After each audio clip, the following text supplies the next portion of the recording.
भारतीय स्वातंत्र्याचा 78वा वर्धापन दिन सोहळा मोठ्या उत्साहात संपन्न करण्यात आला।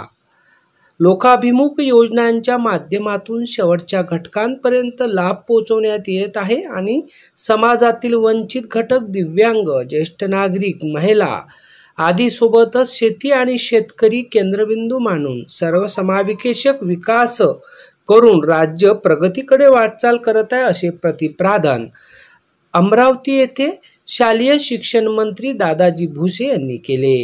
विभागीय आयुक्त कार्यालय अमरावतीच्या प्रांगणात भारतीय स्वातंत्र्याचा 78वा वर्धापन दिनानिमित्त मुख्य ध्वजारोहण सोहळा संपन्न झाला।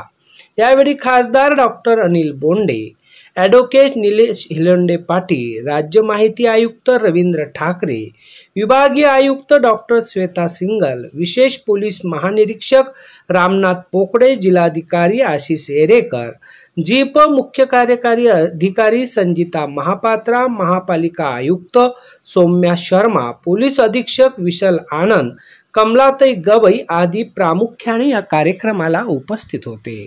त्याचप्रमाणे अचलपूर येथील उपविभागीय राजस्व कार्यालय येथे उपविभागीय अधिकारी बळवंत अरखराव यांच्या हस्ते ध्वजारोहण कार्यक्रम संपन्न झाला। यावेळी उपविभागीय पोलीस अधिकारी शुभम कुमार, तहसीलदार संजय गरकल, अचलपूर, परतवाडा, सरमसपुरा पोलीस स्टेशनचे पोलीस निरीक्षक तथा पोलीस अधिकारी प्रामुख्याने उपस्थित होते। अचलपूर नगरपालिका येथे आमदार प्रवीण तायडे यांच्या हस्ते ध्वजारोहण करण्यात आले। त्याचप्रमाणे अचलपूर तालुक्यातील विविध शाळा, महाविद्यालय येथेही ध्वजारोहणाच्या कार्यक्रमाचे योग्य ते नियोजन करत हा स्वातंत्र्य दिनाचा 78वा उत्सव मोठ्या आनंदात संपन्न करण्यात आला।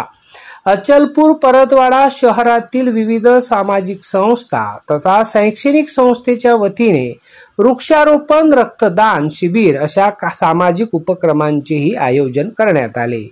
भारतीय स्वातंत्र्याचा हा ध्वजारोहण कार्यक्रम मोठ्या उत्साहात संपन्न करण्यात आला।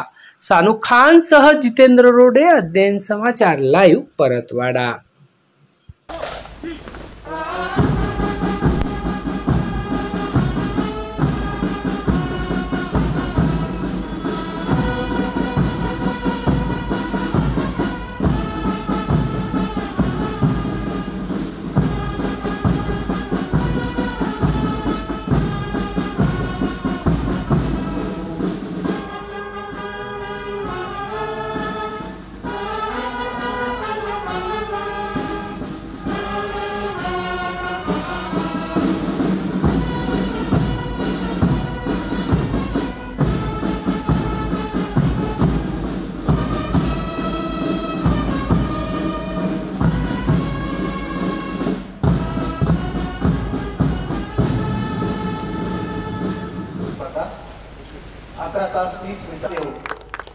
इतर गरजू रुग्णांच्या श्रीमती लक्ष्मीबाई बुराजी देवगड नवीन धोरण अनुकंपा राज्य 79व्या भारतीय स्वातंत्र्य दिनाच्या निमित्ताने जिल्ह्यातील सर्व सन्माननीय स्वातंत्र्य सेनानी, लोकप्रतिनिधी, शेतकरी, अधिकारी, गुरुजन, विद्यार्थी, पत्रकार बांधव आणि समस्त नागरिकांना मी या शुभ दिवसाच्या शुभेच्छा देतो।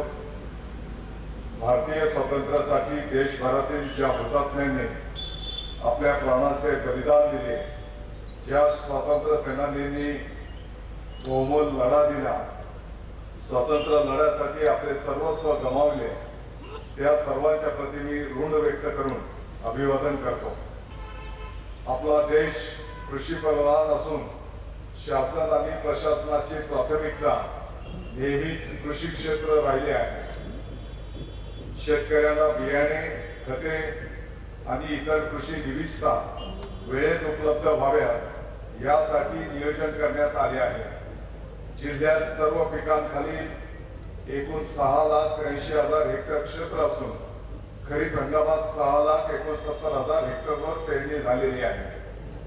शेतकरी बांधवांना पीक कर्ज उपलब्ध होण्यासाठी विविध उपाययोजना करण्यात आल्या आहेत। कृषी कर्जासाठी प्रत्येक बँकेत वेगळा कक्ष निर्माण करण्यात आला असून या वर्षी बँकांना 1,650 कोटी रुपयांचे पीक कर्ज वाटपाचे उद्दिष्ट देण्यात आले आहे.